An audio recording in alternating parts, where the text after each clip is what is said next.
Welcome to Book Summary Podcast, your gateway to personal transformation. Each episode delivers big ideas from the world's most impactful books on mindset, productivity, and success, all in just a few minutes. Ready to turn knowledge into action? Let's get started. Welcome to the Deep Dive, your shortcut to being well-informed. Today, we're really going to challenge a big idea, maybe one of the biggest myths out there in finance. Which one is that? That real financial success, it's only for the lucky ones, the people who inherit fortunes. Or maybe they're just born geniuses. Ah, right. The idea that it's out of reach for most people. Exactly. But our source material today paints a totally different picture. It's more like a blueprint, a structured process. It argues financial mastery isn't about destiny at all. It's about execution. That's a great way to put it. We're diving into the findings from the Rich Habits training program. This was developed by an accountant, J.C. Jobs, who was also an author. Okay. And he spent years, literally years, looking at the daily habits of his clients, comparing the really successful ones with those who are, just struggling to get by. So our mission today is to unpack the 10 daily promises he identified. These promises, they create what he called a foolproof process for getting and keeping wealth. And this deep dive is designed specifically for you listening right now. We're focusing on things you can actually do, daily changes, not just abstract financial theory. Right. Practical steps. And think about this number. It really sets the stage. Only about 5%, just 5% of people in the U.S. achieve real financial success. 5%, that's tiny. It's staggering, isn't it? If it was just about being smart or having opportunity, you'd expect that number to be way higher. And the sources we're looking at, they confirm why. It's usually not a lack of trying hard or not being intelligent enough. It's about not having adopted a specific, repeatable process. Like a system? Exactly, a system. J.C. Jobs figured out that most people are kind of just guessing, using trial and error, hoping something sticks. But financial success, he argues it's a learned systematic process. It's like a curriculum that, well, it needs uncovering because schools definitely aren't teaching it. Okay, so let's dig into where this all started. There's a really powerful and actually quite sad personal story behind why this accountant, J.C. Jobs, got so obsessed with this. Why habits, not just balance sheets? Yeah, the origin story. It's pretty devastating, honestly. J.C. Jobs, he was a CPA, right? Certified public accountant. Right. So, ironically, he's managing huge sums of money for other people, but his own work-life balance, his own financial anxieties, they ended up costing him, well, everything. How so? What happened? His wife, Denise, she was diagnosed with something called cervical intraepithelial neoplasia, basically a precancerous condition. Okay, serious but treatable, usually. Exactly. The procedure to fix it was relatively minor, but obviously necessary. But then the doctor mentioned the insurance deductible. It was $5,000. Ah, and this was a problem. For Denise, yeah. Try to be practical, she said to JC. Maybe they should wait. Wait until after tax season, when their cash flow would be a bit better. Oh, wow. Because he was swamped with work then. Completely swamped. 16-hour days. Tax season madness. And look, they weren't poor, but cash flow was tight right then, and their priorities were just skewed. So Denise didn't push it? No. She knew he was under immense pressure, and tragically, when her symptoms came back and got worse, she chose not to tell him. She waited for the tax season chaos to die down. Oh no, don't tell me. The surgery never happened. Within 3 months, it had turned into cancer. It spread incredibly fast. Denise passed away that summer. That's heartbreaking. And Jason left with this just crippling guilt, self-recrimination. Here he is, this successful financial expert, and his own financial choices, or maybe inaction, had paralyzed his family at the worst possible moment. How did he even move forward from that? It took about a year. He was just consumed by regret. Then he had this incredibly vivid dream. Denise appeared to him. Really? What did she say? She gave him the key. She said, all you need to do is ask the right questions. Wow. Ask the right questions. And that triggered something, a real aha moment for him professionally. He looked around and realized, he knew more about finance and tax rules than many of his wealthiest clients. But they were the ones thriving financially. Exactly. While his own financial life had led to catastrophe, he concluded the difference wasn't smarts, it wasn't education, it was how they were living. Day to day. Their habits. Their habits. So that sparked the idea. He created this simple 20-question survey. He wanted to systematically compare the daily habits of his rich clients, Income over 160K, net worth over $3.2 million against his clients who were really struggling. Hashtag tag, tag, tag 1.2, the Grand Canyon divide. And he stuck with this. For how long? He became obsessed, kept collecting this data for 5 solid years. And the analysis, it showed what he started calling the Grand Canyon divide. Grand Canyon, meaning a huge gap. A complete separation, not just in income, but in their activities, their mindset, everything.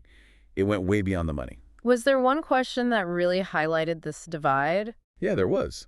And it was surprisingly simple. He asked them, what do you do when you leave your office? Okay, so what did he find? What did they do? Well, the successful clients, they had this predictable pattern. Always active, always constructive. They were like perpetual students of life and of their work. Like what specifically? Things like serving on boards, professional ones or nonprofits, teaching courses, volunteering their skills, going back for advanced degrees, or just dedicating time in a home office for self-improvement or networking. So they didn't just switch off? Not at all. Yeah. They saw that non-work time as like developmental time to grow. Okay, so what about the other group, the unsuccessful clients? Their routine was just as uniform, but in the opposite way, completely passive. Raking. Go home, eat dinner, watch TV, or some other purely recreational thing. Go to bed, get up, do it again. Wow, so the difference wasn't necessarily how long they worked at the office. No, it was the intentionality of their leisure time, what they chose to do with those hours. That really nails it. So this proved his theory, didn't it? Absolutely. Financial success wasn't some secret stock tip or market timing. It was rooted deep in the daily habits, the mindset, the discipline of the individual. And that led him to actually codify these principles. The rich habits. The 10 daily promises that became the training program. Hashtag 1.3, the principle, the mirror test, and sponsorship. Okay, before we get to the promises themselves, the way this program works is pretty interesting too, isn't it? It wasn't just born from spreadsheets. No, the actual training program started because a client came to him, really struggling, severe cash flow problems, looking for business advice. And JC realized it wasn't just a business problem. Right. He dug deeper and found out the cash flow issue was just a symptom. The root cause was destructive personal habits. Like what did the client say? Yeah, eventually during one session, the client kind of quietly confessed. Said his favorite weekly thing was drinking really heavily and hiring. Well, ladies of the night. Oh, wow. Okay, so definitely not a budgeting issue. Definitely not. It was a systemic lifestyle problem. JC knew he couldn't just hand this guy a spreadsheet or a business plan. He needed a total life overhaul based on the habits he'd been studying. So how did he structure the program to deliver that? He wanted it to be accessible, but also really emotionally resonant. That led to the sponsorship model. Meaning? The program is intentionally free, but you can't just sign up. You have to be nominated. Nominated by who? By someone who has already successfully gone through the program. Former trainees, people like Champ Daly, Jan Good, Susan Changer in the source material, they're tasked with finding new candidates. Okay, and how do they choose? Is there a specific method? Yes, and it's core to the whole thing. They use the mirror test. The mirror test, what's that? It's the emotional driver. The successful graduate, the sponsor, is told specifically, find and help someone whose current situation, whose distress, reminds you viscerally of your own former self. Wow. So the person they choose to help has to be like looking in a mirror at their old life. Exactly. A mirror image of the bad life they managed to escape. That's powerful. It makes it really personal, doesn't it? It completely changes the dynamic. It's not just business advice. It becomes this personal, almost moral obligation. The sponsor is deeply invested in seeing that person achieve the same kind of redemption they did. It reinforces that core idea.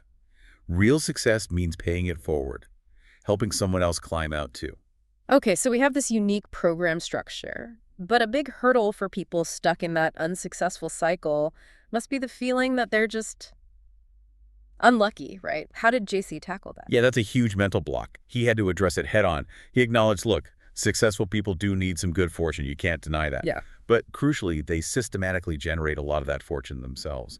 It's not all random. So he broke down luck into different types. Exactly. He defined 4 types of luck. Understanding this framework is really key to shifting your mindset. Okay, what's the first type? First is random good luck. This is the stuff totally outside your control. Winning the lottery jackpot, getting a huge unexpected inheritance from a long-lost relative, that kind of thing. Pure chance. Right. Can't plan for that. What's second? Second is the flip side, random bad luck. Also uncontrollable.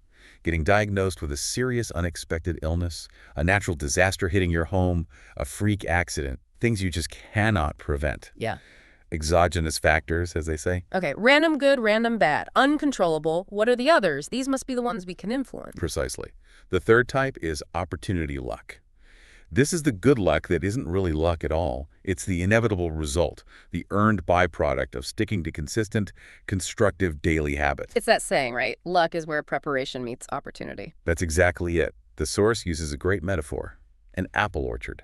Think about it. You spend years preparing the soil, planting the saplings, watering them, pruning, protecting them from pests. When you finally get that huge, bountiful harvest years later, is that random good luck? No, of course not. You worked for it. You created the conditions for it. Right. That harvest is opportunity luck. You earned it through all that persistent effort. And the rich habits. JC said they act like a magnet for this kind of luck. They prepare the ground so when opportunities arise, you're ready to catch them. It ties into the law of attraction in a way. Okay, that makes sense. A magnet for opportunity. So what's the fourth type of luck? The fourth type is the dark side, detrimental luck. He called it the evil twin of opportunity luck. Evil twin, meaning? This is the bad stuff, the negative consequences that happen directly because of your poor, destructive habits. Give me some examples. Losing your job because you were negligent or always late. Your house getting foreclosed on because you took on way too much debt. A marriage ending because of choices fueled by bad habits. Or even chronic health problems cropping up from years of neglecting your body. So these aren't random accidents. These are self-inflicted in a way. Largely, yes. They are the predictable bad fruit harvested from sowing bad habits. So the goal isn't really about wishing for more random good luck.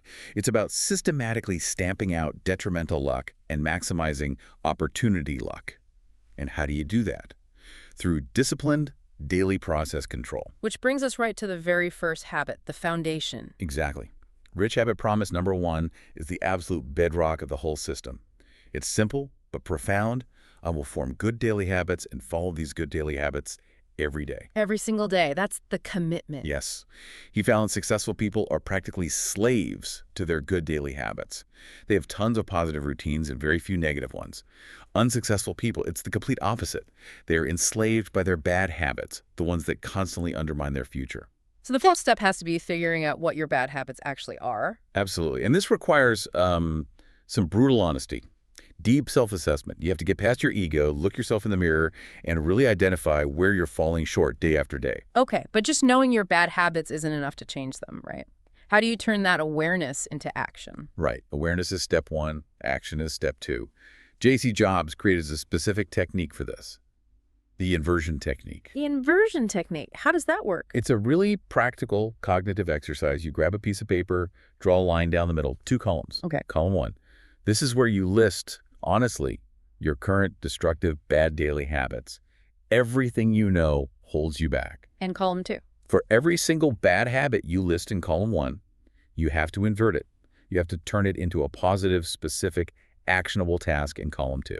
These become your new good daily habits. Can you give us a couple of examples of how that inversion looks in practice? Sure. Let's say a bad habit is, I watch way too much TV, stream stuff for hours every night. Okay, common one. The inversion, the new good habit, might be, I will limit myself to just 1 hour of non-constructive TV or streaming per day. C. Specific, measurable. Got it. What about procrastination? If the bad habit is, I always put off the hard tasks, the important calls, the inversion becomes, I will complete at least one important item from my to-do list every single day, no matter how difficult it feels. Or maybe something like reading. Yeah, perfect example, bad habit. I never do my work-related reading. I just don't feel like it.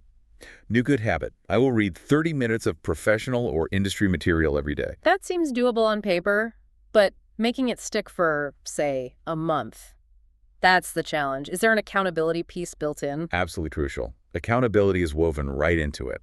It's designed to force that intentionality onto your subconscious. How? You have to review that list of new good habits 3 times every day, morning, noon, and bedtime. And you have to physically check off whether you actually did the new habit or not. Okay, constant reinforcement. Is there a target? Like, do you have to hit 100% every day? No, and this is important. The goal isn't perfection, because that often leads to people getting discouraged and quitting. The target is to complete at least 80% of your new good habits each day. 80%. Why not 100? because life happens, right? You might have a meeting run super late, a kid gets sick, something unavoidable throws off your plan for 1 or 2 items. The 80% rule builds in that little bit of flexibility. But it still demands serious consistency. Oh, yeah. Rigid consistency. But it's achievable consistency. And the key is you have to hit that 80% mark for 30 consecutive days. 30 days. Why that number? The idea, based on behavioral psychology, is that if you consistently perform a new behavior for about 30 days, especially with that level of conscious reinforcement, it starts to become automatic. It gets wired into your brain as a default pathway. The habit is essentially formed. Okay, so habit 1 lays the foundation. Swap bad habits for good ones, track it, make it sick for 30 days. What comes next? Once you get that foundation of basically controlling your actions, the next set of promises are all about controlling your mental environment. Yeah. Your focus, your internal chatter, your emotional state. Makes sense. If your mind isn't right, the actions won't stick. Exactly. Which leads us to rich habit 2. All right, habit 2. I will set and focus on my goals every day. This sounds like standard advice, but the rich habits approach seems more specific. It is. Successful people, JC found, are fundamentally long-term thinkers. They have goals for today, this month, this year, 5 years from now. And crucially, when they're supposed to be working, they focus on work. They minimize personal calls, texts, web surfing, all those distractions. Okay, so let's break down the goal setting, starting with the daily goals. Right, the daily goal list or your to-do list. But here's the key difference. It has to be realistic. JC advised only putting tasks on that list that you have an 80% probability of actually completing that day. 80% probability. So it's not just a wish list or a brain dump of everything you could do. No, it's a commitment device. If you put 10 things on your list, you need to be pretty darn sure you can realistically knock out 8 of them. Overloading the list just sets you up for failure and feeling overwhelmed. And you don't just list them, you plan them. Yes. You prioritize them, and ideally, you block out specific times in your schedule to tackle each one. Yeah. You're not just passively reacting to the list, you're proactively executing it.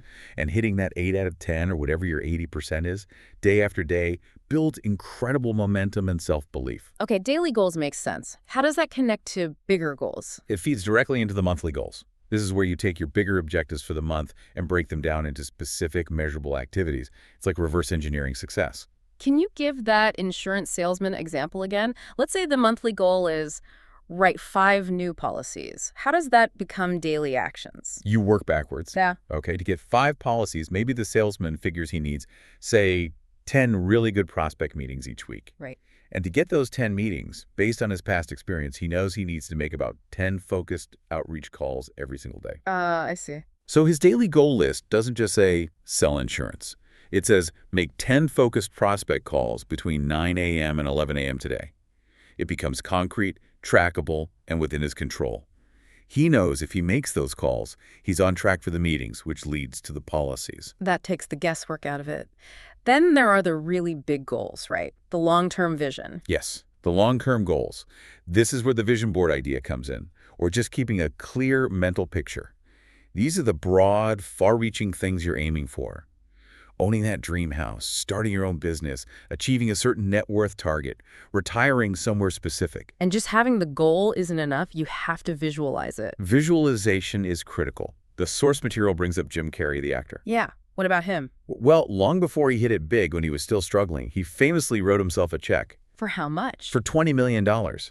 He post-dated it 5 years into the future, put for acting services rendered in the memo line, and carried it in his wallet. He visualized receiving that exact amount daily. Wow. Did it work? Well, the story goes that about 5 years later, right around the time the check was dated, he was negotiating for a major movie role, Dumb and Dumber, I think. And he demanded and got exactly $20 million for it. Oh, way! Yeah. The point is, the goal was so crystal clear in his mind, so intensely visualized, that when the opportunity finally matched it, he was completely ready to recognize it, demand it, and receive it. Okay, so goal setting, promise 2, is about planning and visualizing. But what about actually doing the work, especially the stuff we tend to put off? That leads us to promise 7, doesn't it? Yes, promise 7 is the antidote to procrastination. I will adopt a do-it-now mindset. Successful people just don't put things off habitually. They're proactive. They control their time, rather than letting delayed tasks build up and force them into constantly putting out fires. And procrastination isn't just inefficient, it's actively harmful, right? It links back to that detrimental luck idea. Absolutely. Putting things off creates immediate problems. You miss deadlines, you don't reply to important emails, things fall through the cracks. It increases the risk of forgetting something critical. Huh. Plus, the quality of work done in a last-minute rush is usually lower. And it just makes life feel chaotic and stressful. Totally. You're always reacting, always behind, always feeling confused and overwhelmed. And think about the mental energy wasted. Just thinking about that task you're avoiding often takes more effort than actually doing it. So true. So what's the technique? How do you force yourself to do it now?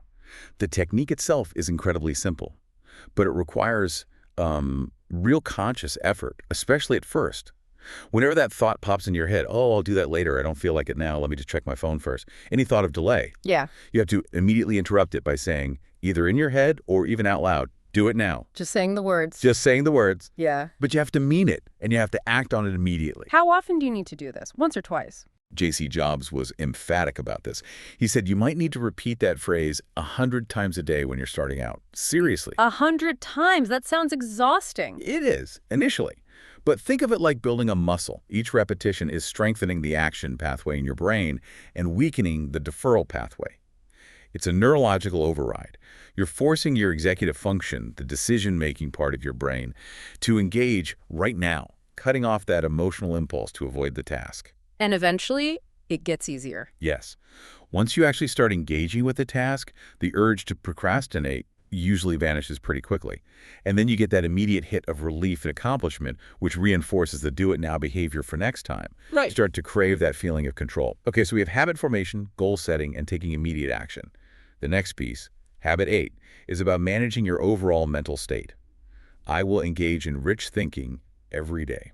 Rich thinking, what does that entail exactly? Is it just thinking about being rich? Not quite. It's more about cultivating a consistently positive, optimistic, and high-energy mindset. Feeling powerful, feeling in control, regardless of external circumstances. How do you achieve that? Seems easier said than done. It has two main components, according to the source. The first is controlling your input. Input, like what information you consume. Exactly. It means consciously, systematically minimizing your exposure to negativity, especially the kind peddled by a lot of media. Like what? Cable news? Angry talk radio? Yeah, that kind of stuff. Or those internet sites that just thrive on fear and outrage. Successful people understand that constantly bathing your brain in that kind of input generates fear, anxiety, stress.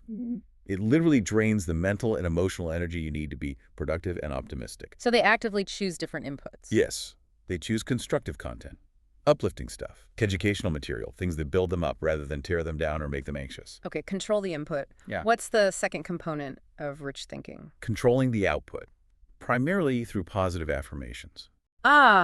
Affirmations. Some people are skeptical about those. Well, the rich habits approach is very specific. These aren't just vague, hopeful wishes like, I hope I get rich someday. They have to be specific, present tense statements describing the reality you want to create, as if it's already happening. Give me some examples. Clear, declarative statements. I am successful. I make $300,000 a year. I own a beautiful vacation home in Italy. Present tense. Specific. And you just say these once. No, repetition is key here too. The recommendation is to review these affirmations 3 times every single day. Morning, noon, and bedtime, like watering a seed. That repeated exposure helps the desired reality take root in your subconscious mind. It reinforces the belief that the goal isn't just possible, it's inevitable if you stick to the process. And there's another piece to this positive output, isn't there? Gratitude. Yes, gratitude is fundamental. Successful people make it a point to express thanks every day, maybe first thing when they wake up, or last thing before sleep. Some even keep a written gratitude journal. How does that help with rich thinking? Gratitude immediately shifts your focus away from what you lack, scarcity, and towards what you already have, abundance. It short-circuits complaining and negativity. It reinforces that positive, empowered state of mind, making you, again, like a magnet for more good things, more opportunity luck. Okay, this leads perfectly into the final habit focused on the mind, rich habit 10. Yeah. I will control my thoughts and emotions. This sounds like the ultimate level of mental discipline. It really is. Successful people, according to this research, become masters of their internal state. They understand that negative thoughts, anger, fear, self-pity, resentment, they aren't harmless. They instantly lead to bad decisions and negative consequences. so they don't indulge them. They cast them out quickly. They don't allow themselves the, quote, luxury of wallowing in negativity. Exactly. Their approach is intentional, not reactive. When something difficult happens, a business deal falls through, an employee messes up, they face personal stress. They don't just fly off the handle or spiral down. They deploy a specific technique. What is it? It's a simple 3-step process. Think, evaluate, and react. Think, evaluate, react. Okay, break that down. How does it work in the moment? Okay, so the thinking step creates immediate mental distance. It stops the emotional flood. It allows you to just pause and look at the facts of the situation without getting overwhelmed by your initial gut reaction. Buys you a second. Right. Then, evaluating. This step buys you even more time. Time to analyze the situation calmly.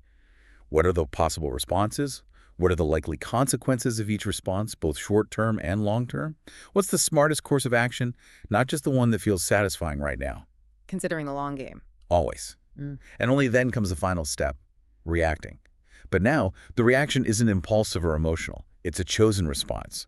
Appropriate, measured, strategic, designed to achieve the best possible outcome, not just vent feelings. So this whole technique is basically like installing a pause button between stimulus and response, forcing rationality into the gap where emotion usually rushes in. That's a perfect way to describe it. It's the complete opposite of what JC observed in the unsuccessful group. Their tendency was the ready, fire, aim approach. Ready, fire, aim. Yeah. Emotion flares up, they react instantly, fire, and then maybe later they think about whether it was the right thing to do, aim. Usually it leads to impulsive words, burned bridges, unnecessary conflict, and loads of regret. Whereas consistently using think, evaluate, react eliminates all that chaos. It does. It allows successful people to navigate challenges effectively and maintain control over themselves and their situations. They become intentional masters of their internal climate. Okay, we've covered the habits for mindset, focus, and action. That's a powerful mental framework. But you need a solid foundation to support all that, right?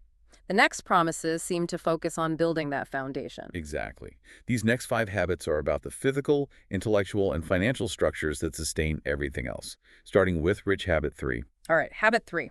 I will engage in self-improvement every day. We touched on this a bit with the successful clients' activities, but this makes it an explicit daily promise. Yes. Successful people are described as perpetual students. Learning doesn't stop when they finish school. They actively dedicate time. The benchmark given is at least 30 minutes every single day to getting better. Better at what, specifically? Setting their profession or industry. Learning new skills. Getting new licenses or certifications. Developing new niche expertise. Reading books and articles related to their field or personal growth. Whatever expands their knowledge and capabilities. And they see this time as non-negotiable. Absolutely. They understand time is finite. Every minute spent actively improving themselves is the direct investment in their future earning potential, their future opportunities. Which contrasts sharply with the unsuccessful group's use of time. Completely. The unsuccessful often use rationalizations. I'm too tired after work. I just don't have the time. I need to relax, to justify spending hours every night on passive consumption, watching TV, scrolling social media, reading junk content. Junk content meaning? Stuff that's purely recreational and offers zero return on investment for their skills or knowledge. Entertainment for its own sake, which is fine in moderation, but not as the default use of multiple hours every day. And the payoff for that daily 30-plus minutes of self-improvement. It's huge, and it compounds. J.C. Jobs' research was clear. As your knowledge base grows, your ability to recognize opportunities expands. You literally start seeing possibilities that were invisible to you before. You develop the vocabulary, the framework to understand and act on them. So the self-improvement itself becomes another magnet for that opportunity luck we talked about. Precisely. You're making yourself ready for bigger things. Okay, next up is health. Rich habit 4. I will devote time every day to health management. This treats health not as an afterthought, but as a core daily routine. Yeah, just like brushing your teeth. Non-negotiable. Because good health isn't just about feeling good. It's a direct investment in your productivity and longevity. A stronger immune system means fewer sick days. More energy means you get more done. How is this broken down into actionable steps? 2 main areas. First is weight management. But the approach here is interesting. It explicitly rejects crash diets or overly restrictive fads. Why? Because they're seen as unsustainable in the long run. People yo-yo. Instead, the focus is on sustained monitoring and management of consumption. Basically, knowing your numbers. Calorie counting. Yes, consistent calorie counting, with a particular focus on understanding and limiting high-calorie, low-nutrient foods. But it goes beyond just guessing. How so? It sounds like it gets quite specific. It does. The method involves using a daily weight management tracking schedule. You track everything you eat, estimate the calories, and track your weight daily. For how long? For about 2 months consistently. By analyzing that data, the relationship between your intake and your weight changes, you can scientifically figure out your personal daily caloric threshold. The exact number of calories you need to maintain or lose weight. Exactly. Tailored to your specific metabolism, your activity level. It takes the guesswork out. You move from hoping you're eating right to knowing what your body needs. Okay, that's the food side. What about exercise? The second component is the exercise regimen. The recommendation is pretty clear. Daily aerobic exercise. Daily. How much? Aim for 20 to 30 minutes, at least 4 days a week. And the source specifically mentions jogging as being highly effective. Why jogging? Probably because it's accessible, requires minimal gear, you can do it almost anywhere. But the key isn't necessarily jogging itself, it's consistent aerobic activity. And timing matters too, right?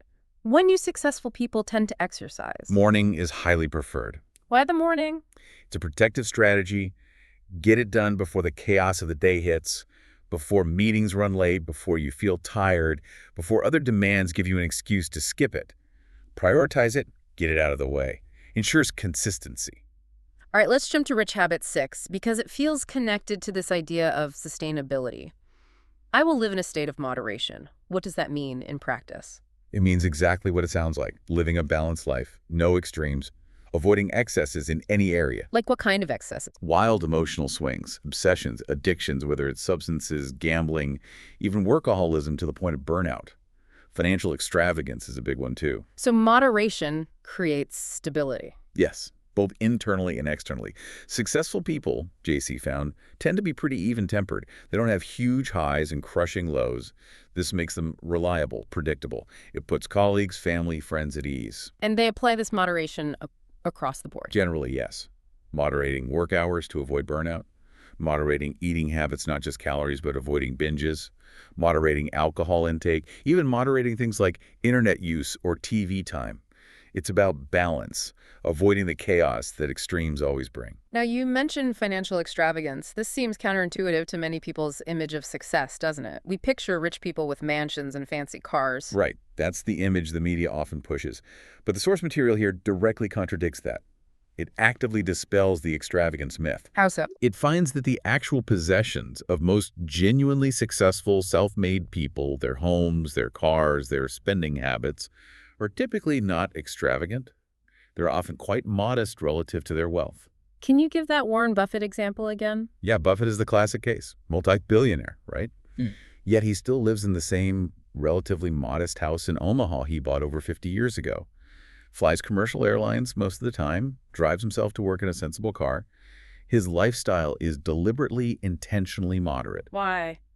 Why not live it up more? It seems to be about reducing complexity, reducing mental drain, staying grounded, and focusing on what actually matters for long-term wealth preservation and growth, not just conspicuous consumption.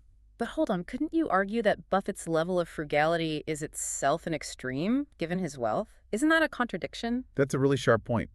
And yeah, you could frame it that way. I think the key distinction the source makes is the motivation and the outcome. Buffett's moderation, even if extreme in its frugality, leads to financial control, stability, and immense wealth growth. It's a chosen discipline. Whereas the opposite extreme. The opposite extreme, seen in the unsuccessful group, is living in financial chaos, fueled by obsession. The obsession with keeping up with the Joneses. Buying things they can't afford to impress people. Exactly, which leads them to maximize their debt. Huge mortgages on houses they can barely afford, expensive cars leased or financed to the hilt. They live right on the edge. Which makes them incredibly vulnerable. Terribly vulnerable. Any little dip in income, a job loss, an illness, a recession, and boom, financial catastrophe, foreclosure, bankruptcy. That's the detrimental luck that comes from a lack of moderation. So moderation isn't just about being boring. It's the pathway to lasting stability and avoiding crisis. Now, let's slot in Rich Habit 5, which we skipped earlier, because it connects so well to this idea of stability and avoiding chaos. I will form lifelong relationships. Okay, relationships as a habit. How does that work? Successful people treat their relationships, personal and professional, like gold. They understand their network is invaluable. They actively nurture these connections daily Daily. by consciously looking for ways to help others in their network, even when there's no immediate obvious payback for themselves. They understand that building goodwill and social capital is crucial. Networking isn't just something you do when you need a job. It's a constant process. This sounds like more than just being friendly. It sounds systematic. It absolutely is. They often use a relationship management system. Like software. It could be software, yeah, like using Outlook or a dedicated CRM tool, or it could be a really meticulous notebook or card file system. The tool doesn't matter as much as the process. And what are they tracking in this system? Key details about their contacts, birthdays, and not just the contact's birthday, but their spouses, their kids, anniversaries, hobbies, interests. What's their profession? Where do their kids go to school? Important life events. Wow, that's detailed. Why track all that? So they can make meaningful contact. Reaching out with a personalized message. A happy birthday call is a big one. The source says a minimum of an annual contact, like that call, is needed just to keep the relationship alive and warm. Remembering details makes people feel valued and strengthens the connection. That takes real effort, remembering all that stuff, making those calls. It's intentional effort, yes, because they know their network is their net worth in many ways. Opportunities, advice, support, referrals, they all come through people. Do they have tricks for things like remembering names, which many people struggle with? Yeah, the source mentions that. Successful people often overcome that by using systems, like grouping contacts mentally or in their system, by category people they know from tennis, from their golf club, from church, from work. And then they might quickly review the names relevant to an event before they go. Preparation again. Success in relationships, just like finance, isn't accidental. Okay, building positive relationships makes sense. But there's a tougher side to this habit, isn't there? The need to cut ties with certain people. Yes. This is often the most difficult part, emotionally. The habit also includes recognizing and eliminating destructive relationships. Destructive how? People who are constantly in crisis or turmoil. People who are chronically financially unstable and perhaps rely on you constantly. People who are manipulative, negative, or draining. Even family members. We saw that with the Dworthy case study later. That must be incredibly hard. Incredibly hard. But the principle is framed as necessary self-preservation. It's about setting boundaries to protect yourself from that detrimental luck again. These individuals, intentionally or not, can act like energy vampires or financial black holes. They can disrupt the stability, the moderation, the positive mindset you've worked so hard to build. So cutting ties, while painful, is seen as essential to protect your own trajectory. Yes. It's a boundary required to safeguard the entire structure of the successful life you're trying to build and maintain. Protect your foundation.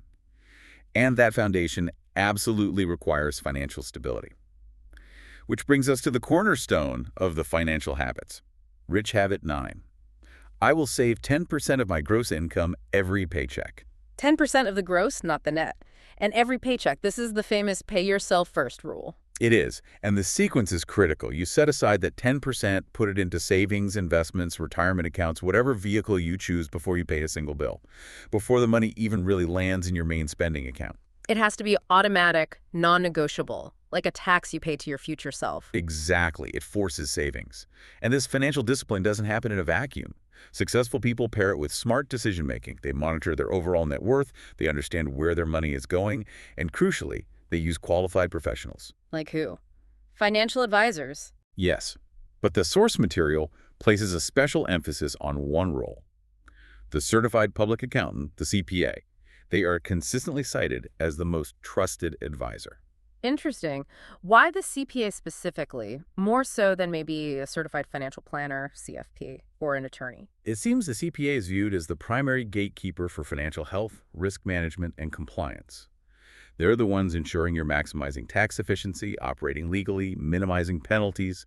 They provide the foundational financial structure and oversight. Whereas CFPs might focus more on investment strategy and attorneys on estate planning. Right. Those roles are vital too, absolutely.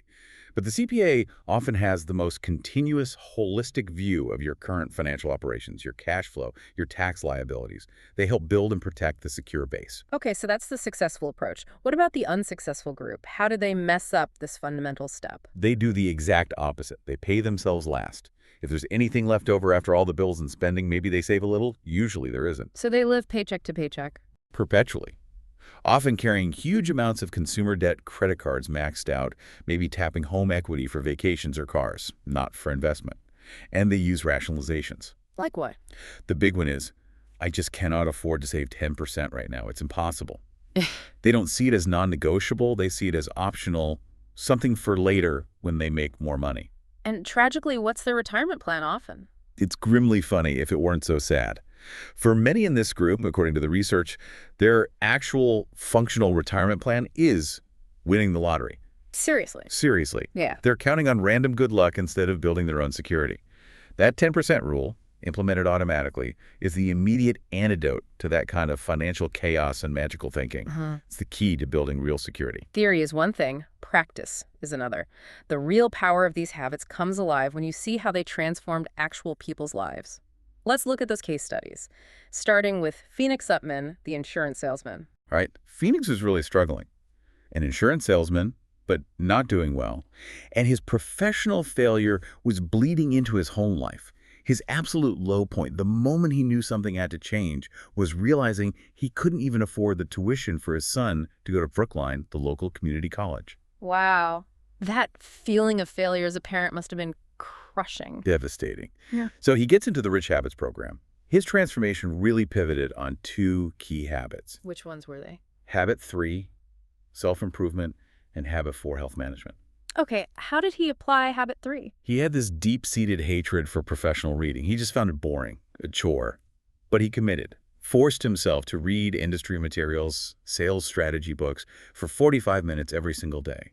And he didn't just read, he kept a notebook, actively capturing ideas and strategies he could use. Okay, so intellectual discipline. What about habit 4, health? Simultaneously, he tackled his physical health. He started jogging. Wasn't easy at first, but he stuck with it. Ended up losing 40 pounds. 40 pounds, that's significant. Huge difference. He also quit smoking, which he'd done for years. And he moderated his drinking. He used to go to the pub every day after work. He stopped that, allowed himself just one beer at home as a reward. Better health, save money too. And the results of these changes, were they quick?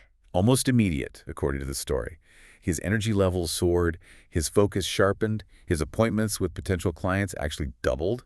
His closing rate, the percentage of meetings that turned into sales, went way up. Wow. He got his first ever production bonus from the company for $1,000. Kept climbing, eventually became the #1 producer in his agency for 2 years straight. And his son, did he get to college? Yes, that was the driving motivation. He was able to send his son not just to college, but through graduate school too. Complete turnaround. And now Phoenix actually trains the new hires at his company, teaching them the rich habits, paying it forward. It's a great story. Next is Dworthy, the secretary. Her situation sounds like it was more about emotional and relational breakdown. Yeah, Dee was really in a downward spiral. Physically unhealthy, always late for work, distracted, couldn't focus. Eventually, she got fired for breaking specific work agreements. How did she cope? Her coping mechanism was food, emotional eating. And underneath it all was this deep sense of guilt, maybe low self-worth. This guilt made her vulnerable to her family. Her family, how so? She had a manipulative aunt and cousins who constantly exploited her financially. They'd manufacture these dire emergencies that only Dee could solve with her money, playing on her guilt. Wow, so she was trapped physically and emotionally. How did she break free using the habits? Her transformation also focused on 2 main habits. Habit 4, health, and habit 5, relationships. Okay, health first. What does she do? She got serious about habit 4. Set a strict daily calorie limit for herself, 1,800 calories, and she started moving. Began with walking, then slowly incorporated jogging, aiming for 45 minutes a day. Did it work? The results were dramatic. She lost 25 pounds in just the first 30 days. That physical change started to build her confidence. And that confidence helped her tackle the relationship problems. Habit 5. Exactly. That newfound strength, that sense of control over her own body, gave her the courage to finally address the toxic family dynamics. She drew firm boundaries, refused to be manipulated or used financially by her aunt and cousins anymore, cut those destructive ties. That must have been incredibly difficult, but liberating. Totally. And then something interesting happened. Her old boss, the one who fired her, saw her out somewhere, noticed the dramatic weight loss, the change in her demeanor, and he actually rehired her. Really? Yes. Back at work, she formed a strong friendship with the office manager, a woman named Nina. Nina saw Dee's new dedication, her stability, her competence. Over time, Dee ended up taking over most of Nina's operational responsibilities, became indispensable. An amazing comeback. And to commemorate it all, to mark her second chance, Dee now runs the Philadelphia Half Marathon every single year, a physical reminder of how far she's come. Wow. Okay, one more case study. Herb Reiser, the car dealer. His problem sounds different, again, successful salesman, but failing owner. Yeah, Herb was a classic paradox. Fantastic at the one-on-one sale, could sell ice to Eskimos, as they say, but he was a terrible business owner. Why? What was he doing wrong? His entire dealership culture was built on a cutthroat transactional approach. He saw every customer as a one-time deal. Get the maximum profit now, who cares if they ever come back? Short-term thinking. Completely. And that attitude permeated the whole dealership. It created this toxic environment that actually repelled customers in the long run. His reputation suffered. Sales dwindled. He was facing financial ruin. The bank was literally about to repossess all his inventory. So which rich habit was he violating most? It was crystal clear. Yeah. Habit 5, lifelong relationships. He finally realized his complete neglect of relationship building was the cancer eating his business from the inside out. How did he turn it around? What was the first step? His first action was symbolic but powerful. He put up a big sign outside the dealership under new management, even though it's still him. It signaled to everyone, customers, staff, himself, that things were fundamentally changing. He humbled himself.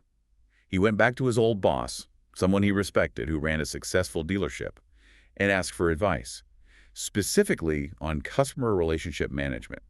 He had to relearn how to treat customers like gold, how to focus on lifetime value, referrals, repeat business. Did it work? Did the bank give him time? He managed to renegotiate, refinanced his debt, got an extension on his floor plan financing from the bank.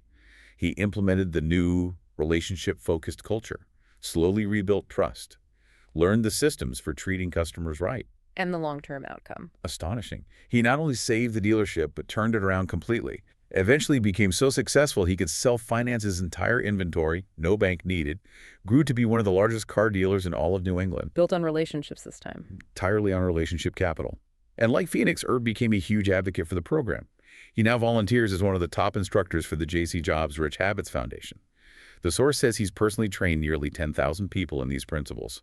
Hashtag 5.4, the legacy of J.C. Jobs. These stories are incredible. They really show the power of the habits in action. And it highlights what J.C. Jobs' true legacy was, doesn't it? Absolutely. His own personal success, his own wealth, that wasn't how he measured his achievement. His success was measured purely by the number of lives he could help transform. And it all stems back to that personal tragedy, didn't it? His regret over Denise's death. Yes, that was the deep driving motivation behind it all. He said he wanted to help others so they would never have to carry the burden I carry with me every day. He turned his greatest pain into his greatest purpose. And the impact has been huge. What did they say at his commemoration? The focus wasn't on financial theory or business metrics, it was on the human impact. Mourners emphasized that JC and the network of sponsors he created, people like Herb Reiser, had fundamentally transformed the lives of Opello. Well, the number quoted was 3.5 million people and growing every day. 3.5 million lives changed. That's incredible. It shows the process works. And its power lies in that replication. Successful people mentoring others through the same transformation, paying it forward, just like JC envisioned with the mirror test. Hashtag tag outro. So that brings us through all 10 promises. It's not just a list of tips. It's a complete integrated system, isn't it? Designed to replace chaos with structure, replace detrimental luck with opportunity luck. Exactly. We went from the bedrock of habit 1, forming good daily habits, through controlling your mind with rich thinking, and do it now, right into the essential foundations. Self-improvement, health, moderation, building those vital relationships, and finally, the engine of wealth creation. Saving that 10%. And the core message really is that getting well informed about these habits, understanding this blueprint, that's the necessary first step toward becoming well off. Knowledge empowers action. Absolutely. The power in what we've discussed today is that it's all actionable. It demystifies success. It's not some random lightning strike. It's a process. By understanding this specific daily blueprint, you, the listener, you've already overcome the biggest psychological barrier. The belief that success is somehow arbitrary or reserved for others. It's about intentionality. And if you really lean into just a couple of these, say Promise 7, that do it now mindset, Imagine the immediate control you gain over your time, your productivity. Right, and couple that with Promise 3, that relentless daily commitment to self-improvement, learning more about your field, getting better. You fundamentally change your trajectory. You start attracting those positive opportunities we talked about. They almost have to show up eventually. So let's leave our listeners with a final thought to chew on. We've seen that the most financially secure people often live pretty moderately, and they absolutely prioritize paying themselves first with that 10% savings habit. They build a fortress of stability. Yeah. So here's a provocative question for you to consider as you think about applying this. That this rich habits process offers a near guarantee of creating opportunity and building financial security over time.